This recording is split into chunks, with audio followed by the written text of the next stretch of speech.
webinaire d'une série de 3 qui réunit les divers acteurs du transport scolaire au Québec. Je me prénomme Flavia, je suis conseillère au transport éducatif chez Équiterre et je m'occuperai de tous les aspects techniques de ces webinaires.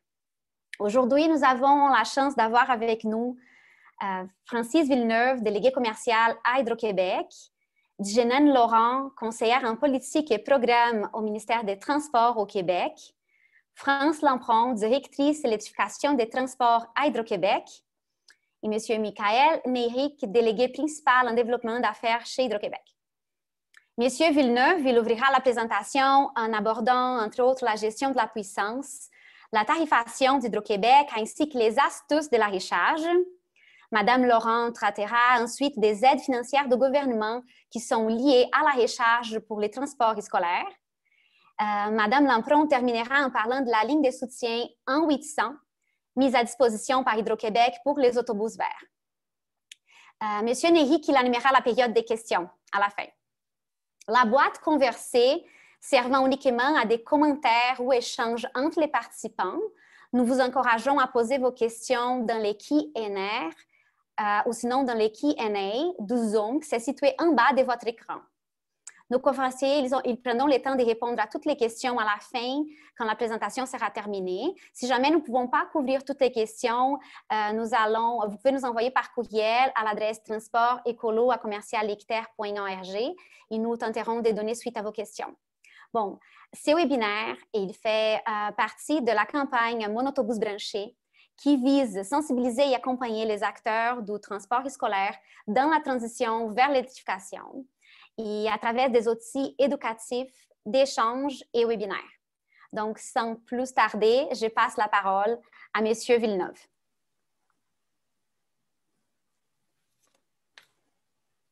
Bonjour. Ça me fait plaisir d'être ici aujourd'hui pour vous parler des différentes réalités entourant la facturation et l'optimisation de la consommation d'électricité, et ceci dans le cadre de la transition énergétique du Québec.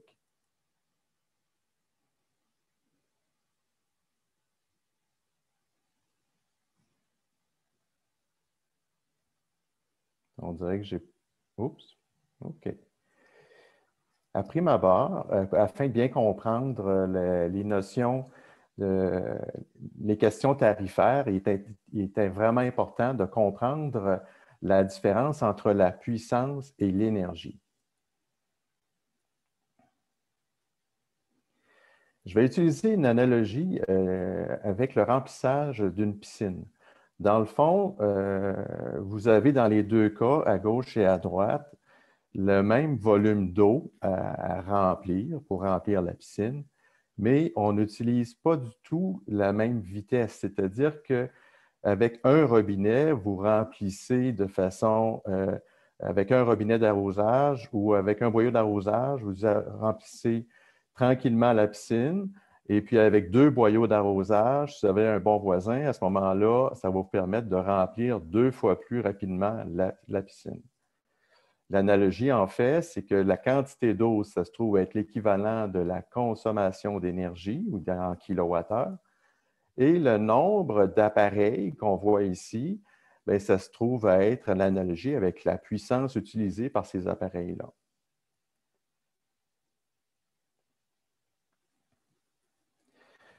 La puissance en soi, qu'est-ce que c'est? C'est la capacité d'accomplir un travail ou de faire fonctionner un appareil. Un appareil, ça peut, puis ça s'exprime généralement en kilowatts. Un appareil, ça peut être une borne de recharge, ça peut être un ensemble d'équipements dans un bâtiment.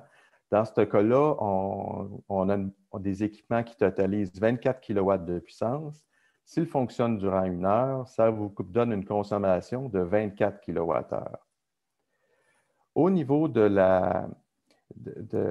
si vous avez un autre exemple, c'est que si vous utilisez un équipement uniquement d'1 kilowatt, par exemple une plainte électrique, vous la faites fonctionner pendant 24 heures, bien, ça vous donne 24 kWh. 2 façons d'arriver au même objectif en termes de consommation d'énergie, mais qui n'ont pas du tout les mêmes impacts au niveau de la puissance électrique.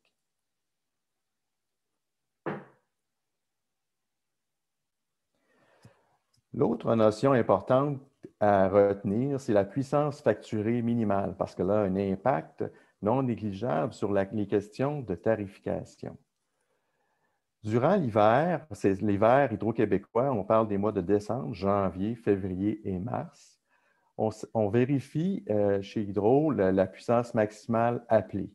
La puissance maximale appelée dans ce cas-là est de 175 kW pour ce bâtiment-là. Ça génère un appel de puissance de 115 kW, soit 65 du 175 pour le tarif M. Durant l'hiver, il n'y a pas de souci parce que dans le fond, vous avez une consommation de puissance qui est supérieure à la puissance facturée minimale.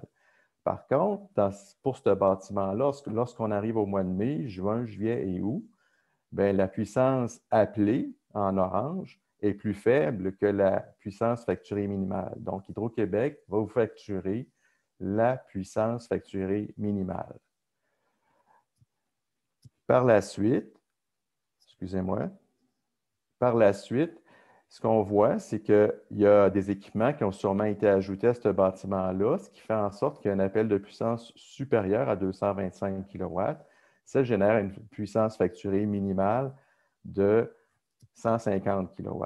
C'est important de prendre soin de ça parce que finalement, c'est ça qui va avoir un impact sur la puissance facturée minimale, va être sur une durée de 12 mois par la suite. Donc, chaque fois que vous allez avoir une consommation de puissance, un appel de puissance plus bas que le 150 kW, c'est sûr que ça va affecter la tarification. Les tarifs offerts pour la clientèle d'affaires. Dans le fond, il y a plus de tarifs que ça, mais essentiellement, il y a le tarif G, qui peut, exemple, des bâtiments administratifs, de gestion de flotte d'autobus, dépanneurs, commerce de rue, édifices commerciaux. Donc, c'est pour des appels de puissance entre 0 et 65 kW. Le tarif G9, c'est pour des puissances beaucoup plus élevées, mais qui ne durent pas qui n'ont pas une longueur, ne durent pas longtemps durant l'année. Par exemple, au niveau des centres de ski, vous avez les équipements d'enneigement artificiel. À ce moment-là, ces équipements-là, eux, vont fonctionner durant les mois de novembre, décembre, puis quelquefois le mois de janvier. Ils sont arrêtés par la suite. Donc, grande puissance, mais durant un court laps de temps annuel.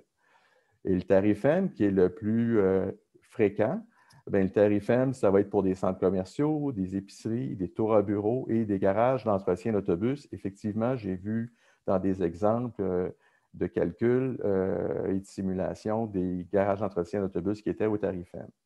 Donc, selon la puissance appelée et le facteur d'utilisation de vos activités, ça peut être l'un ou l'autre de ces tarifs-là qui est avantageux pour vous.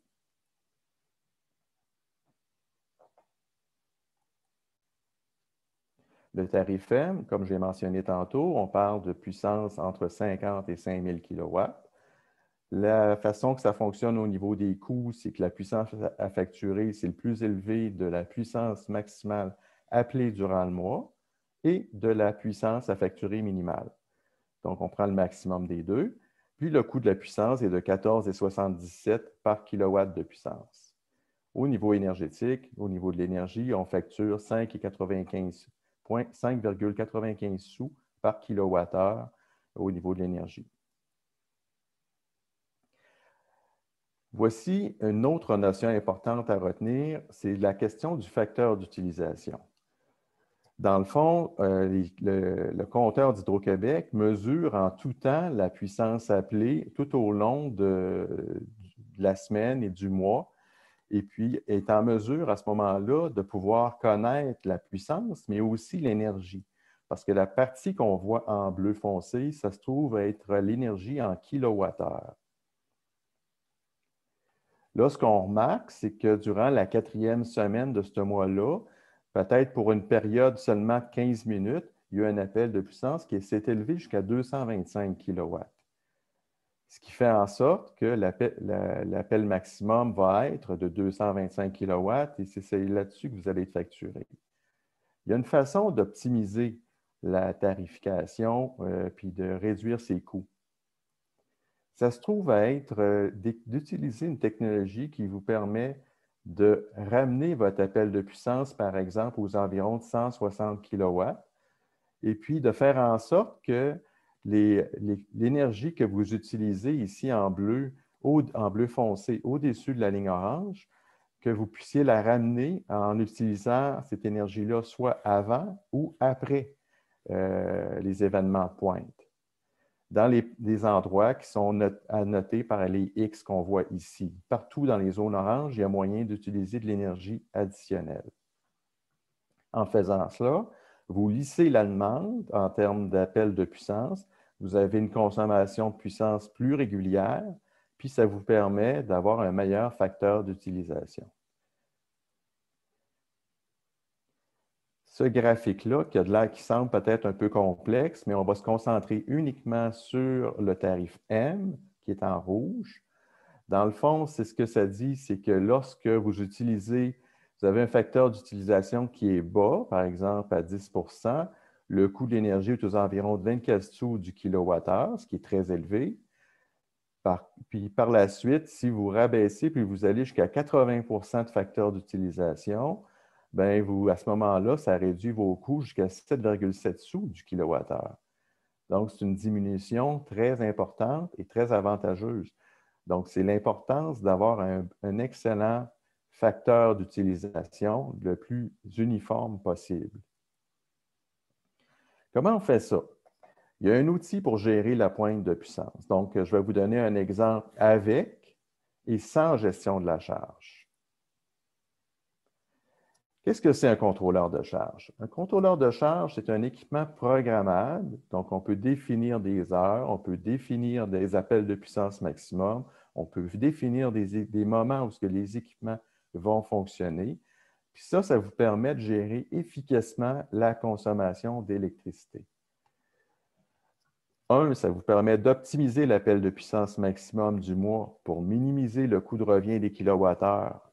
Comme je l'ai mentionné, il y a la diapositive juste avant, en améliorant votre facteur d'utilisation. Ça vous permet de prioriser les recharges selon les distances à parcourir par véhicule. Donc, si vous avez un autobus électrique qui doit parcourir 150 km, bien, vous allez le prioriser pour qu'il puisse fonctionner en premier. Puis, s'il y en a un qui fonctionne seulement 60 km, vous allez l'utiliser, puis vous allez le recharger en second. Et puis, vous allez vous assurer de couvrir seulement la distance que vous avez besoin, le pourcentage d'énergie que vous avez besoin pour votre véhicule. Avec ce type d'équipement-là, ça vous permet aussi des appels de puissance ponctuelle trop élevés. Tantôt, on a vu que ça pouvait monter jusqu'à 225 kW dans le diagramme, dans le graphique que je vous ai montré. Donc, si vous ramenez ça à 160 kW, ça vous fait ça de moins à payer au point de vue mensuel. Puis ça vous permet d'optimiser l'utilisation de l'énergie lorsque la puissance est disponible. Voici le profil de consommation d'un bâtiment. Donc, le profil de consommation qu'on voit en bleu foncé, ça se trouve à être ça se trouve à être le profil du bâtiment de minuit le soir, dans la nuit, jusqu'à 11h59 en fin de journée.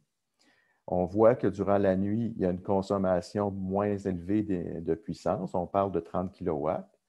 Ça peut monter jusqu'aux environs de 90 kW environ.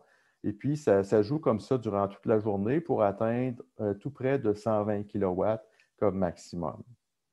Si on ajoute des bornes de recharge, 2 bornes de recharge, par exemple, bien, l'énergie qui va être consommée par ces bornes de recharge-là, si on les fait fonctionner de 6 heures du soir jusqu'à 6 heures du matin, et puis de 10 heures du matin jusqu'à 14 heures de l'après-midi, on les fait fonctionner. Donc, à ce moment-là, les bornes de recharge vont utiliser l'énergie en gris, et puis ça va créer une nouvelle pointe. Puis, il y a encore une pointe ici qui est encore plus importante, jusqu'à 140 kW. Vous ne voulez pas ça. La façon de le faire, c'est d'utiliser les bornes de recharge en dehors des heures de grande puissance, de l'utilisation de la puissance de façon importante de votre bâtiment. Dans ce cas-là, on a limité l'appel de puissance à 100 kW pour ce bâtiment-là, mais on aurait pu même la limiter probablement à 80. Mais avec le 100 kW qu'on voit là, ça vous permet de 18 heures du soir jusqu'à 6 heures du matin, puis après ça, un petit peu durant le jour, ça vous permet de même, on pourrait recharger jusqu'à 7 véhicules facilement. Donc, il y a moyen de pouvoir recharger un bon nombre de véhicules. Ça dépend juste de votre profil de consommation de la puissance. Les principes de lissage, qu'est-ce que c'est? C'est qu'il y a moyen d'ordonnancer, dépendamment de la façon dont on ordonnance la recharge des véhicules, mais ça va commander une puissance électrique de plus ou moins grande. Ici, vous avez le premier véhicule qui arrive, vous le rechargez, la recharge débute avec un 25 kW. Le deuxième véhicule arrive, un autre borne de recharge, on tombe à 50. Ici, le troisième véhicule s'ajoute, on monte à 75 kW de puissance. Et ici, le quatrième véhicule, on monte jusqu'à 100 kW de puissance. Et ça rediminue comme ça. On peut le faire autrement. La façon de le faire, c'est avec les 4 véhicules, vous pouvez recharger le premier. Une fois que la recharge du premier est terminée, le deuxième embarque. Le troisième se fait en même temps à peu près que le premier. Et le quatrième à peu près en même temps que le deuxième. Ça fait en sorte, comme vous le voyez ici, que la recharge crée un appel de puissance qui est raisonnable, qui est égal et continu. Ça vous permet de lisser la demande en termes d'appel de puissance. Les conditions de succès. Donc, je vais vous expliquer, dans le fond, de quelle façon vous pouvez, avec une ou deux bornes de recharge, donc un ou deux autobus, intégrer ça dans le cadre de votre bâtiment. La première chose à faire, c'est de comprendre la tarification qui est appliquée. Il faut s'assurer que les bornes de recharge fonctionnent en dehors des pointes de votre bâtiment.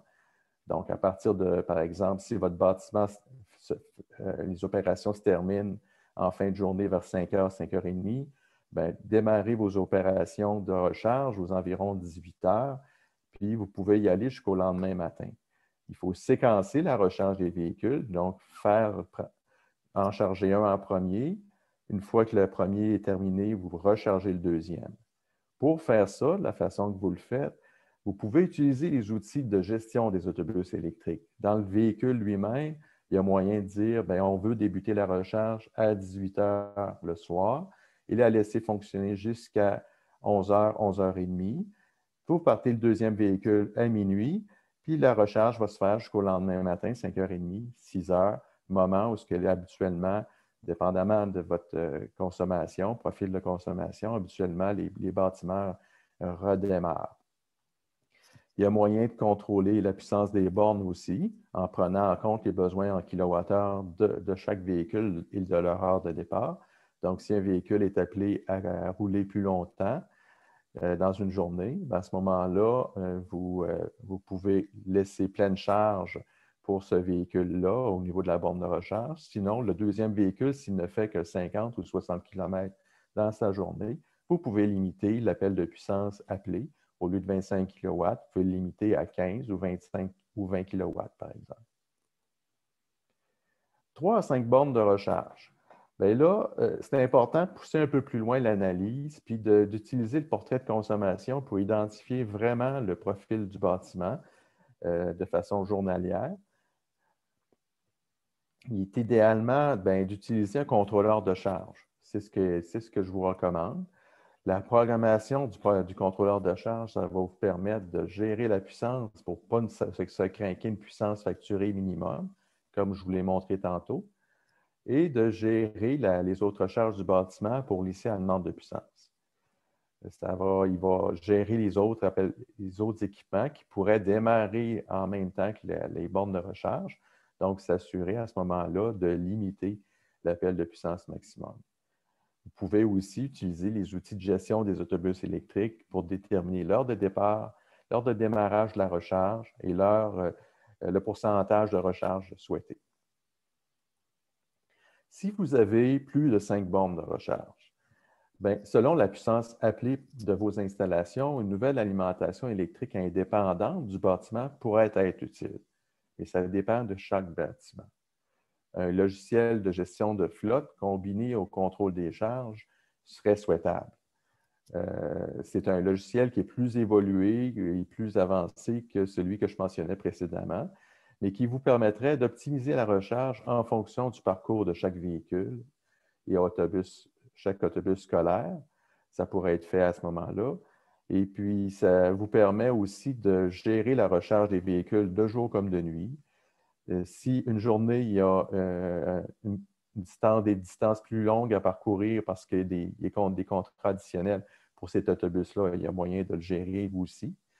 Ça peut fournir des alarmes si un véhicule n'est pas branché.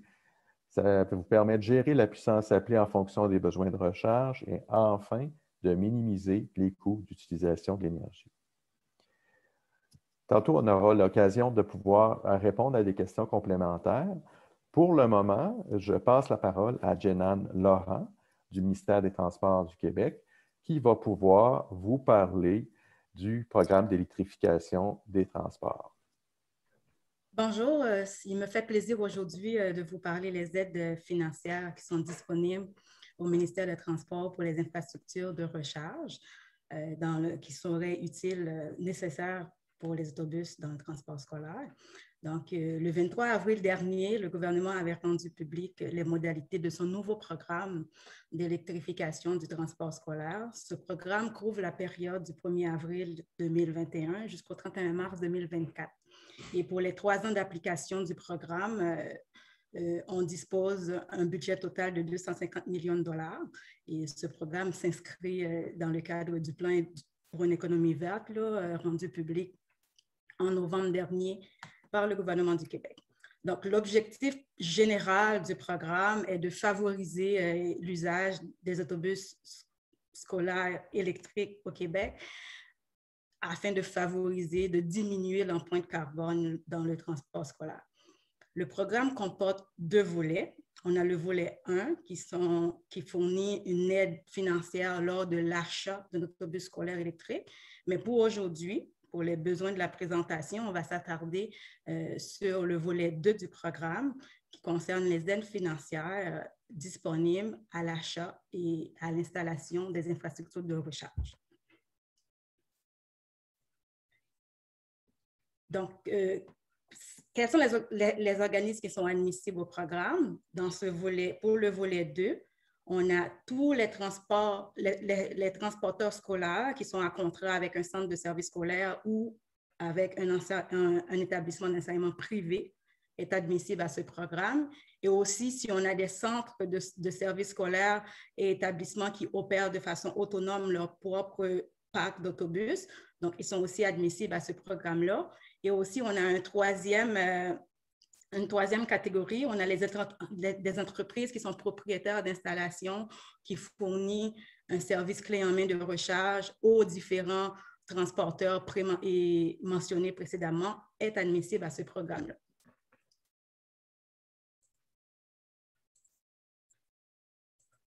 Donc, quelle est l'aide financière qu'on donne exactement? La nature de l'aide financière qu'on donne, il correspond à 75% des dépenses admissibles encourues pour l'acquisition et l'installation d'une infrastructure de recharge. Donc, tout ce qui est coût direct nécessaire à l'implantation de l'infrastructure est admissible. Dans les modalités du programme, on a une liste détaillée de toutes les catégories de dépenses qui sont admissibles. On n'aura pas le temps aujourd'hui de passer à travers, mais je vous invite à passer, on aura aussi les questions ou à consulter les modalités qui sont disponibles sur le site Internet du ministère à la section aide financière pour pouvoir voir les détails des dépenses admissibles. Donc, la subvention est de 75%. On limite, on a un plafond par catégorie de bornes. Ainsi, on a 3 catégories différentes. Pour une borne de recharge de niveau 2 en courant alternatif qui est rattachée à un bâtiment, on donne 75% des dépenses, mais la limite des dépenses est fixée à 10 000 $. Donc, l'aide maximale disponible pour ce type de recharge est de 7 500 $. Puis, si on a une borne de recharge rapide en courant continu, le niveau des dépenses admissibles est rehaussé à 30 000 $, ce qui correspondrait à une aide financière de 22 500 $. Et si on a une borne de recharge qui est alimentée par une entrée électrique dédiée, fait encore le niveau de dépenses admissibles est rehaussé pour tenir compte de toutes les dépenses qui pourraient être encourues dans ce cas-là. Fait qu'on est à 50 000 $ par autobus, par borne. Donc, à 75 % des dépenses admissibles, on a une aide financière maximale qui pourrait être donnée de 37 500 $.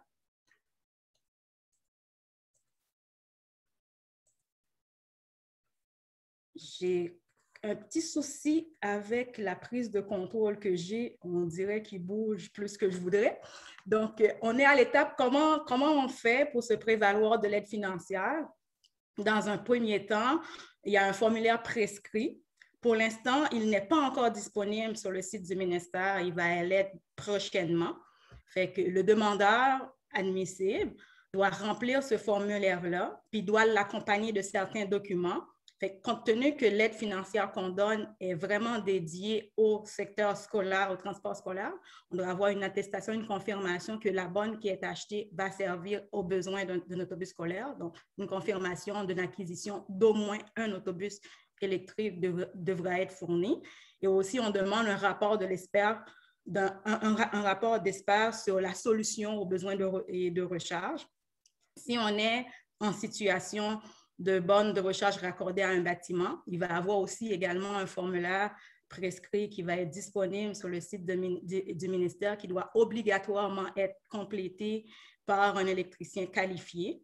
Et dans le cadre d'une borne alimentée par une entrée dédiée, on doit accompagner la demande d'un rapport d'un professionnel qualifié, membre de l'Ordre des ingénieurs du Québec.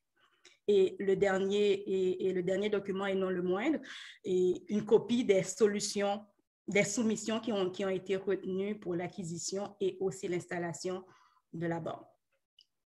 À l'issue, une fois reçue la documentation complète, le ministère analyse la documentation et informera le demandeur du montant maximal de l'aide financière qui pourrait lui être octroyée.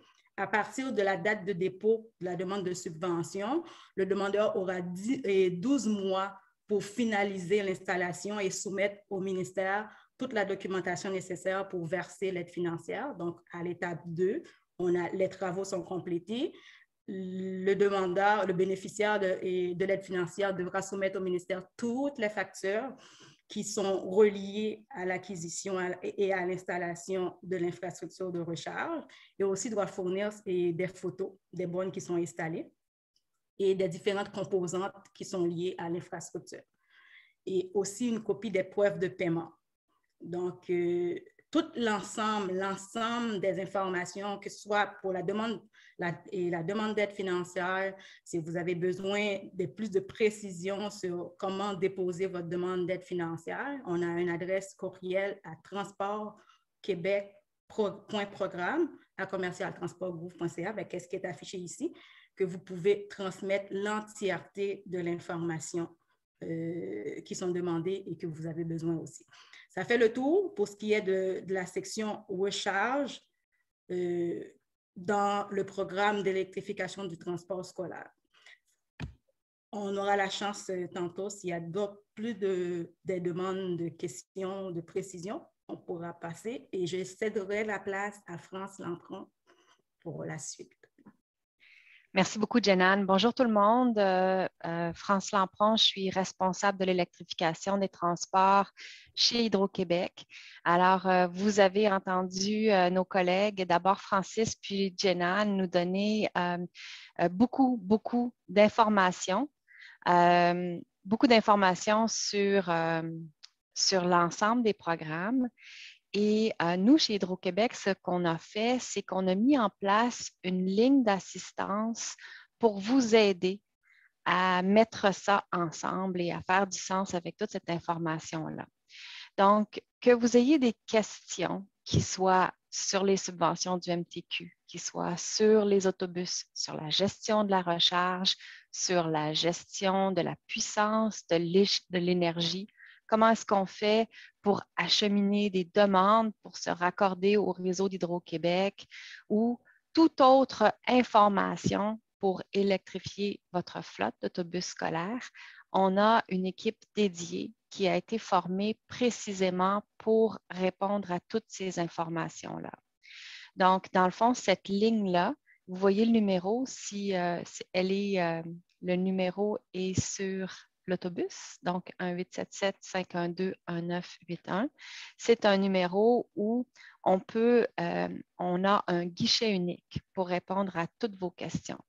Et les gens qui répondent au téléphone vont pouvoir vous aiguiller vers la bonne personne. Que si, par exemple, vous avez des questions plus techniques ou si vous avez des questions concernant très précisément la gestion de la puissance, donc cette équipe-là a accès à un bassin d'experts qui va pouvoir vous accompagner.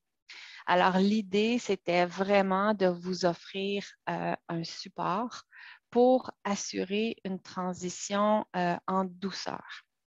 Alors, par exemple, vous dites, OK, moi, je voudrais électrifier 2 autobus en 22, mais à terme, d'ici 7, 8, 10 ans, je vais avoir 40 ou 50 autobus. Comment est-ce que je procède? Comment est-ce qu'on fait pour ne pas encourir des investissements inutiles ou pour ne pas prendre les bonnes décisions? Alors, cette équipe-là est vraiment formée pour vous accompagner. Alors, on vous invite à y avoir recours. Alors, si vous perdez le numéro de téléphone, c'est très, très simple. Donc, vous allez dans Google et vous n'avez qu'à taper « Assistance, électrification du transport scolaire » et vous allez tomber sur la page d'information d'Hydro-Québec. C'est sur le site d'Hydro-Québec. Vous allez avoir tous les services qui sont offerts par cette ligne-là, ainsi que le numéro. Alors, voilà en gros ce que c'est. Encore une fois, c'est vraiment un guichet unique pour répondre à toutes vos questions et vous aiguiller au bon endroit.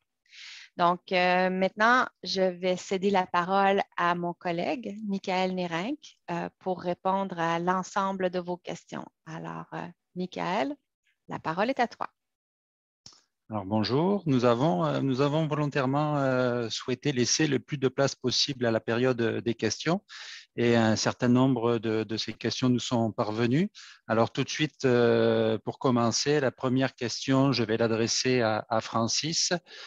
Francis, tu nous parlais d'infrastructures dédiées un peu plus tôt dans ta présentation.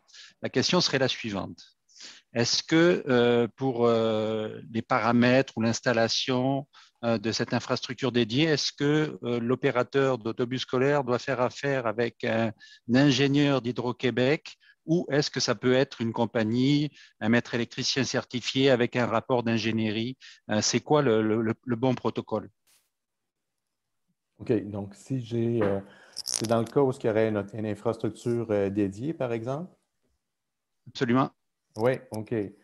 Ben oui, absolument. Écoutez, je pense que ce serait, dans un cas où il y a 6 autobus, ce serait peut-être préférable qu'ils puissent, à ce moment-là, utiliser les services d'une entreprise spécialisée pour bien le conseiller quant à l'utilisation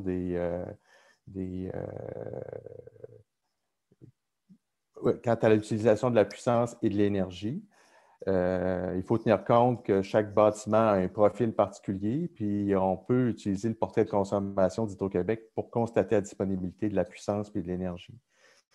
Si vous avez des infrastructures à construire qui sont complètement indépendantes, dans ma compréhension, oui, ce serait plus avantageux d'utiliser les services d'une firme d'ingénierie conseil. Merci Francis. Je te garde en ligne pour une autre question. On était toujours dans la thématique de l'infrastructure dédiée. Tu as volontairement séquencé pour donner des ordres de grandeur et tu disais à partir de 5 autobus, est-ce que je dois penser à une infrastructure dédiée? Prenons l'exemple d'un opérateur qui aurait 6 autobus. Est-ce qu'il doit nécessairement, après 5 autobus, mettre en œuvre une infrastructure dédiée? Pas nécessairement. Ça va dépendre du profil de charge particulier du bâtiment. C'est important de considérer que Si vous avez, par exemple, un petit bâtiment administratif qui ne fait qu'un appel de puissance de 40 ou 50 kilowatts, bien, il y a une certaine limitation à ce que vous pouvez faire en termes d'entrée électrique, mais en termes aussi de capacité de disponibilité électrique. Par contre, si vous avez un garage qui consomme un appel de puissance, qui appelle un appel de puissance de 150 ou 175 kilowatts, comme j'en ai vu dans différents endroits, à ce moment-là, il y a une grande disponibilité en termes de puissance électrique. Donc, il est possible souvent de pouvoir ajouter des autobus électriques, des recharges d'autobus électriques qui vont fonctionner en même temps qui vont pouvoir fonctionner en dehors des heures de pointe, comme je l'ai expliqué tantôt. Puis, dans un cas comme ça, 5, 6 autobus, je recommande fortement d'avoir une installation qui vous permet, avec un contrôleur de charge, qui vous permet de bien contrôler les charges pour ne pas vous ramasser avec des surprises. Merci, Francis. La prochaine question va être pour Jenan. Concernant les subventions pour les bornes dont tu nous as parlé tout à l'heure, une fois qu'on a fait la demande au MTQ et qu'on a fourni toutes les pièces justificatives, on parle de quel délai pour recevoir le chèque de remboursement? Bien, en fait, une fois le dossier complet, fait qu'il y a un certain temps, si on a toute la documentation, des fois, il peut y avoir des allers-retours, fait que des pièces à préciser, des éléments de précision, mais une fois le dossier complété, il faut compter au moins 6 semaines pour l'émission des chèques. Parfait. Question pour France. La ligne dédiée qui a été mise à disposition par Hydro-Québec, est-ce qu'on parle ici d'une ligne dédiée uniquement aux transporteurs scolaires? Absolument. C'est une ligne qui a été mise en place vraiment dans la foulée du nouveau programme du MTQ pour les autobus scolaires. Donc, ça s'adresse spécifiquement aux transporteurs scolaires, aux opérateurs, et les gens qui y répondent ont été vraiment formés pour répondre aux questions qui vous concernent. Donc, c'est vraiment spécifiquement pour les bus scolaires. Merci, Francis, tu nous expliquais la notion de puissance, d'énergie, d'impact sur la facturation de l'opérateur d'autobus scolaire. La question est la suivante. Est-ce qu'Hydro-Québec, dans sa facturation, tient compte de la réalité des opérateurs, à savoir que le transport scolaire s'arrête durant l'été? Donc, la question, c'est savoir, est-ce que je suis opérateur scolaire, est-ce que ma facturation tient compte de ma réalité opérationnelle? Bien, comme j'expliquais tantôt, au niveau tarifaire, les tarifs sont les mêmes pour l'ensemble de la clientèle. Si vous avez un tarif M, par exemple, à ce moment-là, dépendamment de l'appel de puissance qui est généré durant l'hiver, à ce moment-là, vous allez avoir une puissance facturée minimale qui va être appelée durant l'été. Donc, c'est important de faire le lien entre les deux pour vous assurer de ne pas avoir à payer une puissance facturée minimale trop élevée. C'est pourquoi il faut vraiment, vraiment s'assurer que les appels de puissance et l'utilisation des bornes de recharge se fassent en dehors des heures de consommation d'électricité importantes dans le bâtiment, des appels de puissance importants dans le bâtiment. Puis, durant la période estivale, à ce moment-là, les équipements, vous allez continuer quand même à utiliser les bornes de recharge, mais probablement à un rythme moins élevé, étant donné les vacances estivales. Et puis, mais habituellement, il y a quand même des opérations. Donc, il va y avoir une certaine, particulièrement pour les garages, il va y avoir une certaine opération qui est à considérer. Mais c'est sûr qu'on va avoir le même genre de tarification que pour n'importe quel autre client de tarif M. C'est l'importance d'avoir des équipements, des contrôleurs de charge qui peuvent vous aider là-dedans ou de vraiment être systématique dans votre gestion de l'utilisation des bornes de recharge. Parfait. Prochaine question pour Jenan. La réalité opérationnelle des transporteurs scolaires fait qu'en s'électrifiant, ils vont devoir faire affaire à des probables ou peut-être pannes de courant. Donc, ils vont devoir planifier cette réalité-là. Est-ce que la subvention qui est rendue disponible va pouvoir couvrir ces mesures de protection qui vont devoir être mises en œuvre? Pour l'instant, le programme ne couvre pas les dépenses d'exploitation comme telles. Donc, on a le volet 1 du programme, on a l'aide qu'on donne pour l'achat de l'autobus à la baie. On a pour l'année en cours, actuellement, on a 150 000 $ qui est donné lors de l'achat d'un autobus scolaire électrique.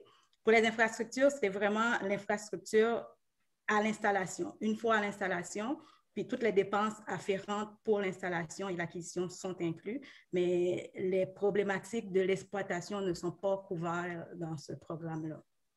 Je vais reposer ma question un peu différemment pour m'assurer qu'elle ait été bien comprise. Et je ne dis pas que j'ai la réponse, mais je veux volontairement la poser d'une nouvelle façon. C'est que si à l'installation, j'installe, je suis un opérateur, si à l'installation, je m'équipe d'une génératrice, est-ce que cette génératrice va être couverte ou pas par la subvention? Bien, effectivement, on a dans les dépenses admissibles, là, on a vraiment une liste très exhaustive de dépenses admissibles. On couvre même, c'est sûr que la limite est toujours de mise, mais on couvre même les appareils de gestion de la charge. Ce n'est pas uniquement juste l'infrastructure tout seul, la borne, le raccordement. Toute l'infrastructure autour du système est considérée. Donc, est-ce qu'une génératrice fait partie, et est-ce qu'on peut appeler, est-ce que...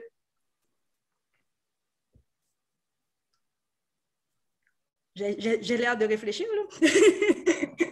Parce qu'on a dans les dépenses admissibles, on couvre les appareils qui permettent de stocker et de faire de stockage d'énergie et ainsi de suite. Ça couvre, je pense, en perspective, tout ce qui est, toutes les composantes qu'on pourrait à l'installation. Si c'est couvert à l'installation, si c'est inclus dans le système qui est installé, qui est implanté comme au départ, c'est couvert dans l'aide financière. Parce que moi, j'avais compris dans la question que si on a des problèmes en cours de route, parce qu'il y a des aléas, effectivement, une fois installé, si on a des problématiques par la suite, est-ce que l'aide financière va couvrir? Mais ma réponse comme initiale était à l'effet, on couvre, c'est un programme qui est basé sur l'actif comme immobilisation de départ et pas les dépenses courantes d'exploitation qui pourraient être nécessaires pour pallier à des problématiques de panne ou ainsi de suite.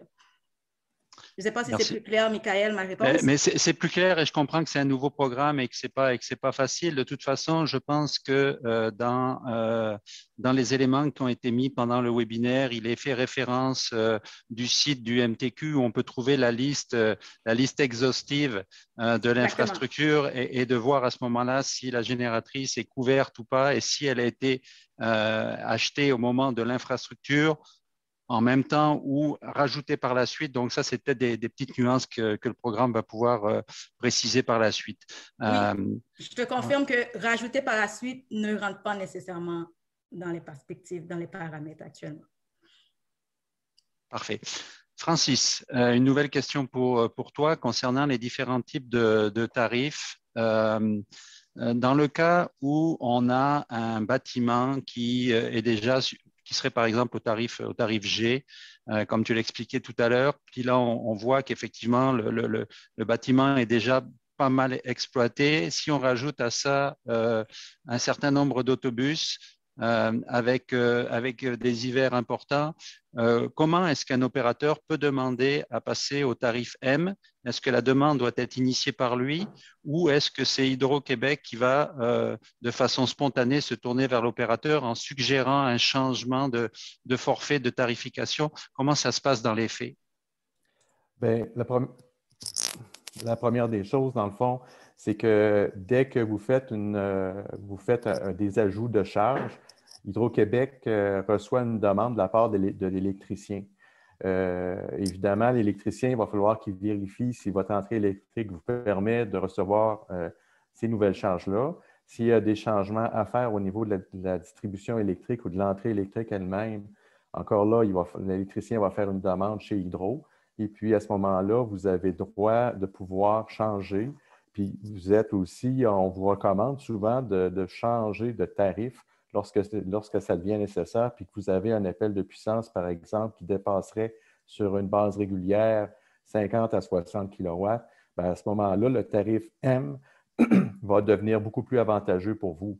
Parce que dans les composantes du tarif M que je mentionnais tantôt, c'est que vous avez un coût de 14,77 du kilowatt, mais de 5,03 sous du kilowattheure, 5,095 du kilowattheure, qui est beaucoup plus avantageux que quelque chose qui est de l'ordre de 10 sous du kilowattheure dans le cas du tarif G. Donc, puis ça, c'est des choses qui sont vérifiées sur une base régulière de la part des agents du service à la clientèle pour s'assurer que les clients ont le tarif le plus avantageux possible. Donc, oui, on va être au courant. Puis oui, il y a possibilité, puis même c'est beaucoup plus avantageux dans plusieurs cas de changer de tarif pour vous réajuster vous ayez le tarif le plus avantageux possible. Je te garde toujours, Francis. Tu es pas mal populaire ce matin. Admettons le cas où j'ai 40 autobus à électrifier. Est-ce que je peux vraiment penser à faire une recharge intelligente avec un contrôleur, avec le logiciel là, pour 40 autobus qui auraient chacun besoin de 6 heures pour se recharger durant la nuit? Est-ce que je peux vraiment penser à quelque chose ou à partir de 40 autobus, ça c'est trop de volumétrie? Ton point par rapport à ça? Oui, il y a possibilité de le faire. Il faut juste concevoir les installations en conséquence. Et puis, l'appel de puissance, oui, va être plus important que d'avoir 10 autobus à appeler, mais l'électricité est beaucoup plus avantageuse et beaucoup plus directe en termes d'efficacité. Vous avez un 100 d'efficacité lorsque vous utilisez à tout près quand vous utilisez des autobus électriques ou en tout cas lorsque vous utilisez des véhicules électriques. C'est beaucoup plus avantageux de ce côté-là.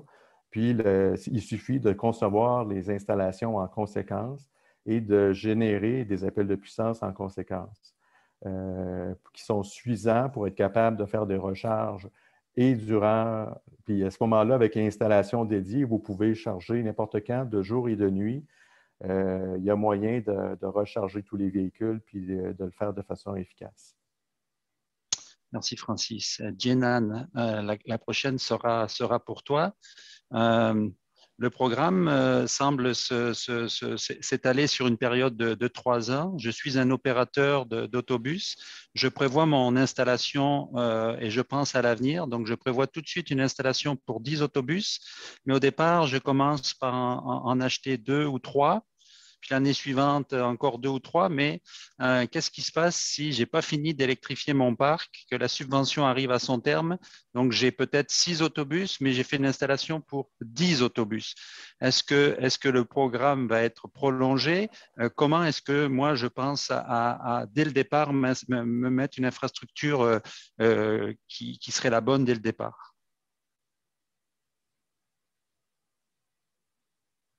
Tu es sur mute, Jenan. Oui, j'étais sur mute. Actuellement, effectivement, le programme est limité à 3 ans considérant de certaines règles administratives. Mais le but, l'annonce d'un programme qui s'étend, on a un cadre financier qui a été rendu public dans le cadre du plan pour une économie verte, qu'on a 5 ans de budget qui est réservé pour cette mesure-là.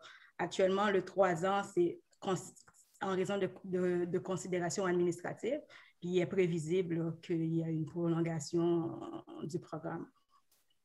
Donc, la recommandation, c'est bien la suivante, c'est quand on pense à mettre en œuvre une infrastructure de recharge pour les autobus, c'est de penser vraiment à une infrastructure à l'avenir et ne pas le faire à la pièce année après année. Bien, évidemment, en fait, d'où la nécessité, d'où le rapport qui est exigé de voir à une caractérisation du parc au départ que le transporteur puisse vraiment planifier adéquatement les besoins de charge considérant la conversion graduelle qui se fera dans son parc. Là. Puis évidemment. Merci, Jenan, pour cette précision. Alors, France, je ne veux pas que tu t'ennuies dans ton coin. Alors, effectivement, toi aussi, tu vas avoir le droit à une question qui serait la suivante. Ah, excusez-moi, je me suis un petit peu égaré. Là, voilà. Comment je choisis, moi, l'installation ou la borne la plus adaptée à mon besoin? Comment je fais ça? Ben, en fait, puis là, encore une fois, je vais faire la promotion de la ligne parce que ces gens-là peuvent vous aider. Ça va être vraiment d'analyser le cycle d'utilisation de votre autobus. Donc, quel type de batterie est-ce que vous avez choisi? Combien de kilomètres est-ce que vous faites à chaque jour? Quels sont les temps d'arrêt qui sont disponibles pour la recharge? Et puis après, c'est mathématique. Donc, si vous avez X heures, pour recharger X kilomètres, mais là, on va être en mesure de décider est-ce que c'est une borne de niveau 2, donc une borne de standard de 19,2 kW, ou est-ce que c'est une borne rapide. Et ça, ben, c'est vraiment à l'étude de votre cycle d'utilisation et des véhicules que vous aurez choisis. Donc, c'est une analyse qui peut être faite soit par le fabricant d'autobus qui est bien habitué à faire ce genre d'analyse-là, ou vous pouvez être accompagné également par la ligne qui a été mise en place par Hydro-Québec. Merci, Francis, tu as parlé tout à l'heure de contrôleur de charge, tu as parlé de logiciel. Peux-tu revenir sur ce concept-là? Puis concrètement, c'est quoi cette patente, un contrôleur de charge? OK.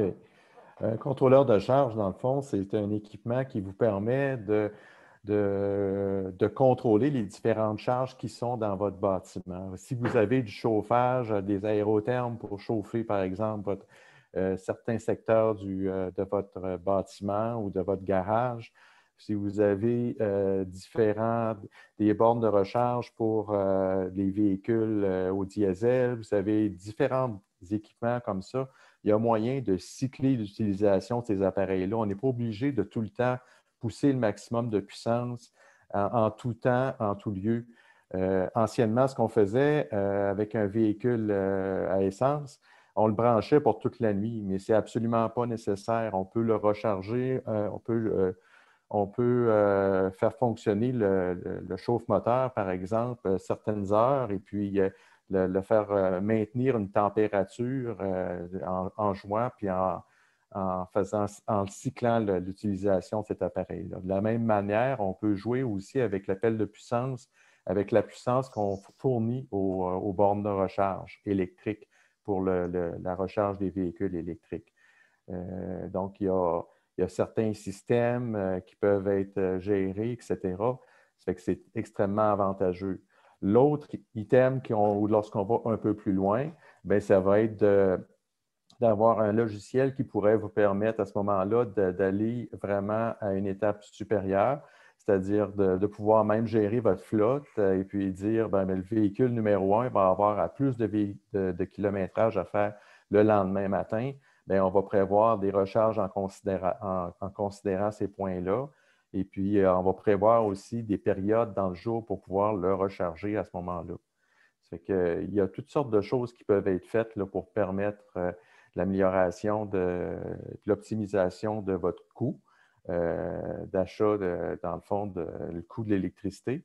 Et puis, en plus, ça pourrait vous permettre même de pouvoir optimiser un contrôleur de charge en soi peut vous permettre d'optimiser le coût de l'énergie ou le coût de l'électricité que vous payez actuellement parce que vous pourriez abaisser à votre pointe actuelle de votre bâtiment, si vous avez un garage, par exemple, et puis mieux contrôler l'ensemble des charges. Donc, au point de vue tarifaire, il y aurait une forme d'avantage au niveau tarifaire puis au niveau énergétique. Ça vous coûterait moins cher par mois pour être capable d'utiliser l'énergie parce qu'en diminuant l'appel de puissance, vous diminuez une partie importante des frais. Parfait. Jenan, j'ai pour toi une question mathématique, mais je vais te rassurer, on ne va pas faire d'addition ni de soustraction ce matin, mais le fond de la question serait la suivante selon ma compréhension. Je suis un opérateur, j'ai 30 autobus à électrifier. Je veux mettre une infrastructure dédiée conséquente qui va être capable de gérer l'ensemble de ce parc. Au niveau de la subvention, est-ce qu'il va y avoir une limite? Donc, si je dois toucher la subvention pour 30 autobus, puis mettre en place une infrastructure pour 30 autobus, est-ce que je vais toucher une subvention pour la totalité de mes besoins ou est-ce que j'ai un maximum à ne pas dépasser? On n'a aucun maximum par, mettons, organisme qui est fixé. Le maximum est vraiment par bonne mais par type de bonne. Fait que on finance aux dépenses réelles. Fait que s'il y a une dépense réelle qui a été faite pour une infrastructure pour 30 bonnes pour alimenter 30 autobus, fait que les plafonds vont s'appliquer. Mettons, si c'est un bonne dédié pour une bonne dédiée, fait que c'est 50 000 de dépenses admissibles par autobus, fait qu'une subvention maximale de 37 000, fait que je ne multiplierai pas par 30, là, parce que ma calculatrice interne n'est pas là, mais il n'y a pas de limite mais par transporteur. Donc, la limite, c'est vraiment par type de bonne, par nombre d'autobus, mais pas par un demandeur. Parfait. Je pense qu'on a répondu à la question. Effectivement, on ne fera pas la multiplication, mais je pense que le fond de la question a été répondu. Francis, la question est la suivante. Hydro-Québec a mis en œuvre l'hiver dernier un tarif spécifique pour les sériculteurs, donc pour les serres au Québec. Est-ce qu'il va y avoir un tarif spécifique pour les autobus, pour les opérateurs d'autobus scolaires? Un tarif d'électricité, j'entends. Oui, je comprends. Non, il n'y aura pas de tarif particulier pour les autobus scolaires. Dans le fond, c'est les tarifs affaires qui vont être applicables. C'est pourquoi, comme je l'expliquais tantôt, il est vraiment bien important de comprendre la tarification pour réduire vos coûts d'opération, pour vous assurer de ne pas vous créer de pointe artificielle qui viendrait vous nuire en vous créant une puissance facturée minimale importante. C'est la raison aussi pour laquelle, on a rendu disponible la ligne 1-877-512-1981 parce que les gens qui vont être au bout de la ligne vont être en mesure de bien vous conseiller à cet égard. Et puis, lorsque vous allez avoir à faire l'installation de vos bornes de recharge et de l'ajout des charges dans votre bâtiment, et peut-être même ajuster à ce moment-là, faire des travaux au niveau électrique, Hydro-Québec va être impliqué et il va pouvoir vous conseiller. Il va y avoir un agent de service à la clientèle ou des gens, techniciens qui vont pouvoir travailler avec vous sur le dossier et avec votre électricien. Merci, Francis. À nouveau, Jenan, avec la subvention, donc dans la liste des éléments ou des postes qui sont susceptibles d'être couverts par la subvention, on revient sur la notion du logiciel de gestion et du contrôleur de charge. Ces éléments sont-ils admissibles à la subvention? Oui. Ma réponse est trop courte? Oui. Ah, mais non, c'était... Effectivement, si on a des logiciels qui sont achetés au moment de l'installation initiale, ça rentre dans les dépenses admissibles. En fait, je vais reposer une autre question qui elle se recoupe. Donc, pour moi, la nécessité de faire le tri. Donc, tu ne m'aides pas beaucoup avec une réponse courte pour sauter à la prochaine. Mais en fait, est-ce que toutes les dépenses encourues pour l'installation de l'infrastructure de recharge sont-elles admissibles? Je repose la question. En fait, tout ce qui est coût direct, on a le coût d'acquisition de l'infrastructure, fait que les logiciels qu'on vient de parler, tout ce qui est appareil, composantes complémentaires qui va aider à la gestion, comme à pallier, à mitiger aussi des pannes d'électricité, tout ça rentre dans les dépenses admissibles. Mais quand on est dans des coûts indirects, si on parle des coûts des frais d'administration qui sera encourus par un organisme X, ces dépenses-là ne sont pas admissibles. On exclut aussi de l'aide financière toute dépense afférente concernant des publicités ou des pertes financières qui seraient causées par un équipement défectueux. Ce n'est pas couvert dans le cadre du programme. Puis, il y a un élément, c'est un élément de condition qui intervient dans le programme. C'est des dépenses qu'ils soient vraiment directes, mais une dépense qui pourrait être admissible, mais qui relève d'un bien ou d'une prestation de service en provenance d'une entreprise qui est sur le RENA, le registre d'entreprises non habilitées à recevoir des contrats. Ces dépenses-là vont être exclues. Mais sinon, toutes les dépenses directes sont admissibles. J'aurais une question. Oui.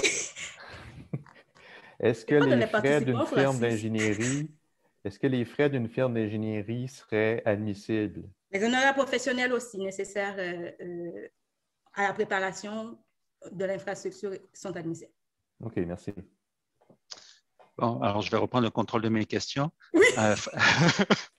France, j'ai pour toi des questions qui sont d'ordre beaucoup plus opérationnel, là, qui débordent un peu peut-être du cadre de la ligne de soutien, mais ce n'est pas grave. Au mieux de ta connaissance, la question serait la suivante.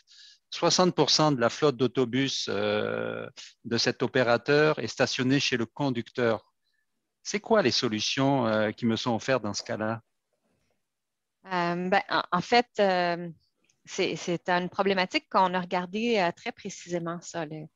Et puis, installer une borne chez un conducteur, c'est relativement simple. Et ce qu'il faut comprendre également, c'est que la tarification résidentielle ne prend pas en considération la puissance. Donc, si l'installation électrique du chauffeur permet l'installation d'une borne de recharge, c'est quelque chose qui est très simple. Donc, c'est une solution qui est très simple. Maintenant, est-ce que, comme opérateur, vous allez souhaiter monitorer cette consommation par l'autobus? On peut présumer que oui.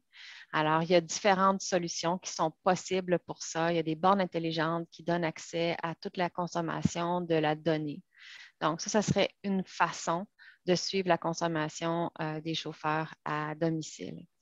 Je ne sais pas si ça répond à la question, Michael. Est-ce qu'il y avait une autre subtilité dans ta question?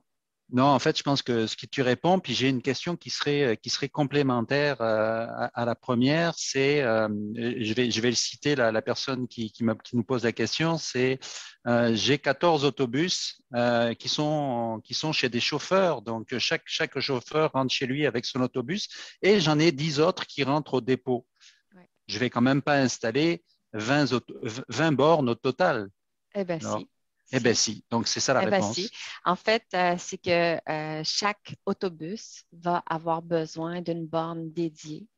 Donc, on peut penser que vos chauffeurs à la maison auraient une borne à la maison, de la même façon que les propriétaires de véhicules électriques ont une borne à la maison. Comme je disais tout à l'heure, c'est très, très simple à installer.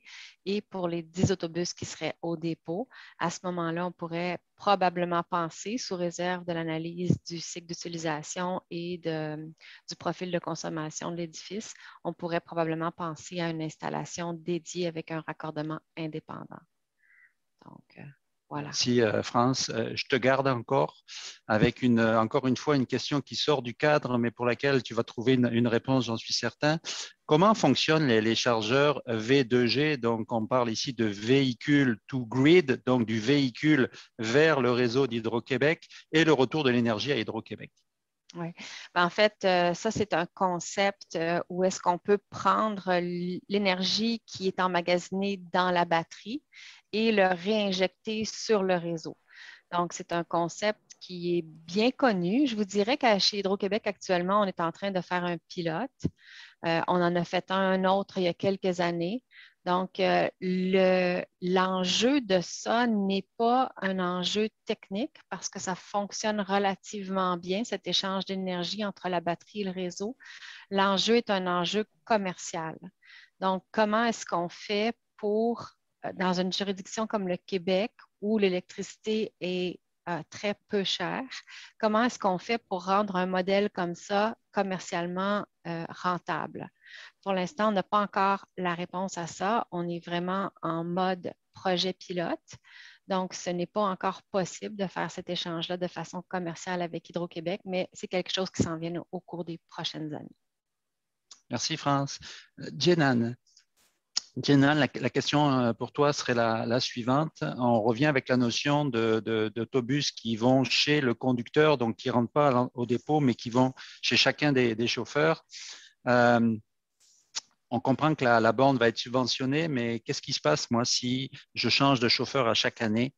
Est-ce qu'on va m'aider financièrement pour désinstaller la borne chez le chauffeur et la réinstaller chez le nouveau chauffeur? On fait comment avec ça? Actuellement, la borne est offerte une fois. La subvention pour la borne est offerte une fois, malheureusement, et on ne prend pas en charge les frais de déménagement de la borne dans le cadre du programme actuellement, d'une relocalisation ou déménagement d'une borne. Bon, La réponse était très, très, très précise. Merci. Je te garde encore pour… et puis, on tourne beaucoup autour de ce concept-là. Là, j'ai plusieurs questions en stand-by, mais qui globalement tournent autour de la thématique suivante. Sur mes trans-autobus, je prévois donc une électrification qui va se faire de façon graduelle, qui risque même de s'étendre sur 8 années. Je fais quoi, moi, si je dois mettre en place une infrastructure dédiée que je réfléchis intelligemment depuis le début, dès la première année, je l'installe pour 30 autobus, mais que ça me prend 8 ans pour électrifier ma flotte avec des subventions annoncées de 3 ans, peut-être un cadre budgétaire 5 ans. Je fais quoi, moi, si ma réalité, c'est 8 ans? J'avoue franchement que personnellement, je ne peux pas, aller plus loin de ce qu'on a sur la table avec le programme qui est financé. Fait que dans 8 ans, est-ce qu'on va avoir un programme qui couvre ça? Malheureusement, je n'ai pas cette information-là en date d'aujourd'hui. Bon, parfait. Petit complément qui vient avec une autre question. Est-ce que j'ai raison de comprendre, je suis un opérateur, est-ce que j'ai raison de comprendre que je vais acheter, mettons, 5 autobus électriques, mais que je peux tout de suite installer une infrastructure, installer 10 bornes, même si j'ai que 5 autobus, puis je vais avoir la subvention? Oui, c'est sûr qu'il va y avoir une analyse qui va être faite, des documents afférents comme aux besoins d'achat de plusieurs bornes va être analysé, parce qu'on ne veut pas non plus financer des bornes qui soient destinées à autre chose que le transport scolaire. Fait qu'effectivement, on y va avec les dépenses réelles. Fait que s'il y a comme des bornes pour des besoins et le parc soutient cette demande-là, fait que la subvention sera versée à cet égard. Jeanne, encore pour toi, la question suivante, au niveau de la subvention, là, on parle beaucoup de faire l'acquisition d'infrastructures, de logiciels, etc. Concrètement, si je l'achète, je comprends en totalité, je présente une facture ou un justificatif, en fonction de son éligibilité, ça va être remboursé. Mais qu'arrive-t-il si, par exemple, mes frais de logiciel sont des frais mensuels? C'est-à-dire que moi, je fais affaire avec une entité qui me propose ce service-là sous forme de mensualité. Est-ce que c'est couvert ou non? Actuellement, le programme est basé sur des dépenses, en fait, fixes. Là. En fait, l'aide ne vise pas des dépenses récurrentes à long terme. Mettons, des abonnements qui seraient pour plusieurs années. Malheureusement, on irait avec une prévision. Le programme ne base pas là-dessus. Fait que c'est vraiment à l'acquisition. Fait qu'un logiciel qui est acheté, on a les factures finales, payées, installées. On va rembourser sur cette base-là. Les abonnements mensuels sur une longue période ne sont pas pris en charge. OK. Encore une question pour toi, Jeanne. Actuellement, là, quand on considère l'autonomie disponible chez certains manufacturiers d'autobus, on se rend compte qu'il y a une limite d'autonomie. Advenant le cas où le besoin nécessiterait l'ajout de packs de batterie supplémentaires, est-ce que l'ajout de packs de batterie sur un autobus électrique est subventionné ou non? Actuellement, l'aide qui est donnée à l'achat d'un autobus électrique est unique et il n'est pas tributaire de l'autonomie actuellement. Bien, pour cette année, fait que tous les autobus qui vont être achetés, peu importe l'autonomie, vont recevoir une subvention de 150 000. Fait qu'il n'y a pas de différenciation ni d'aide financière supplémentaire. Fait que si on ajoute par la suite des packs de batterie pour augmenter l'autonomie. Alors, comme tu es très populaire, encore une question pour toi, Jeanne, concernant les subventions liées à l'installation d'une borne à la résidence d'un des chauffeurs. Est-ce que la borne est subventionnée à 100%? 75% des dépenses admissibles. Voilà. Alors, je vais juste vous demander une petite seconde pour aller à la prochaine. Cette fois-ci, c'est Francis que j'interpelle. Au niveau, ça ressemble un peu à la question que je t'ai adressée tout à l'heure. Mais concrètement, on revient un peu sur la notion. Là, j'ai un cas où le garage est pratiquement à saturation. j'ai probablement la nécessité en tant qu'opérateur d'installer une infrastructure dédiée. Comment je fais, moi, pour changer moi, on est sur le forfait du tarif G. Comment je fais pour mesurer mon besoin et comment je fais pour changer de tarification? Reviens sur ce concept-là, s'il te plaît. OK. Donc, dans le fond, clairement, c'est un projet d'ajout de charge à un bâtiment.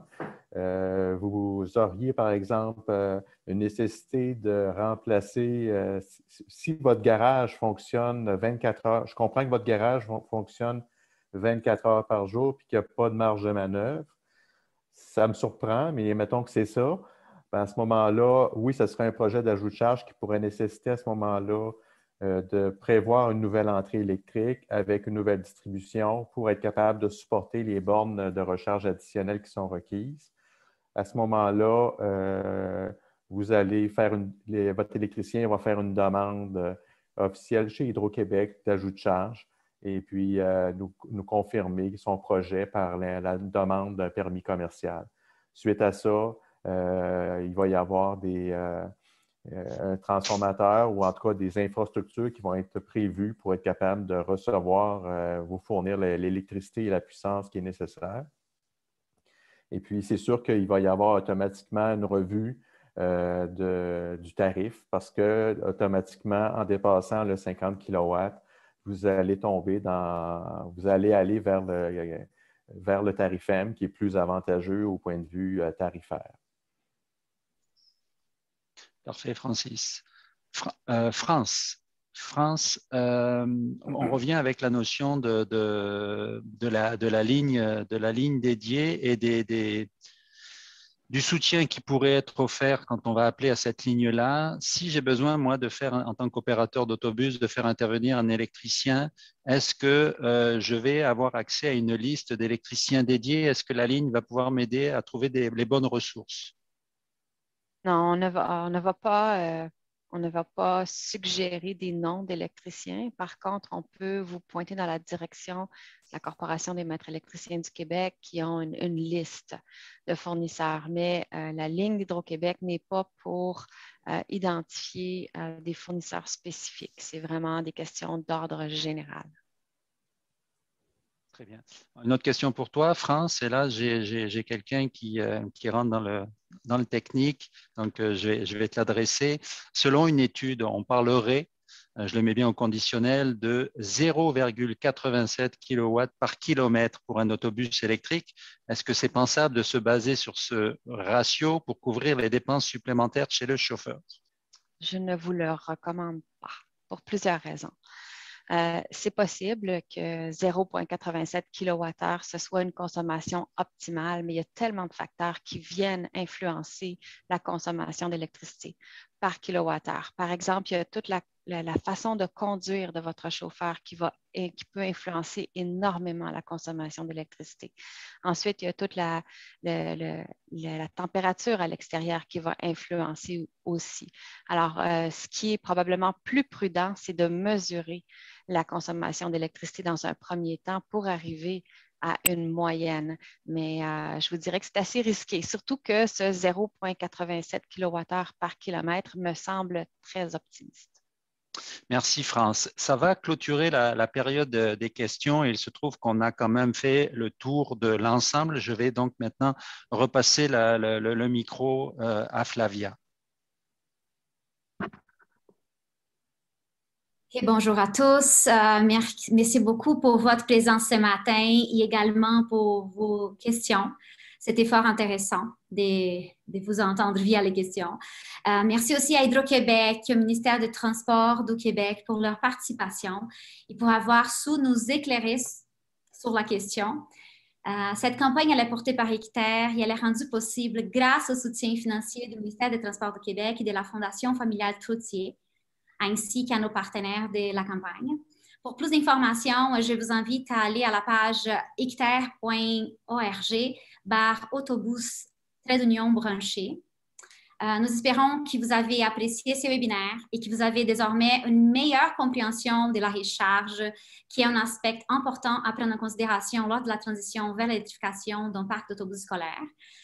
Nous clôturons la présentation en vous invitant à vous inscrire au prochain webinaire qui sera le 19 mai à 10 h. Lyon Électrique nous fera une visite virtuelle à son usine de fabrication d'autobus scolaires électriques. Et un échange avec des experts sur place se fera également. Réservez votre place dès maintenant.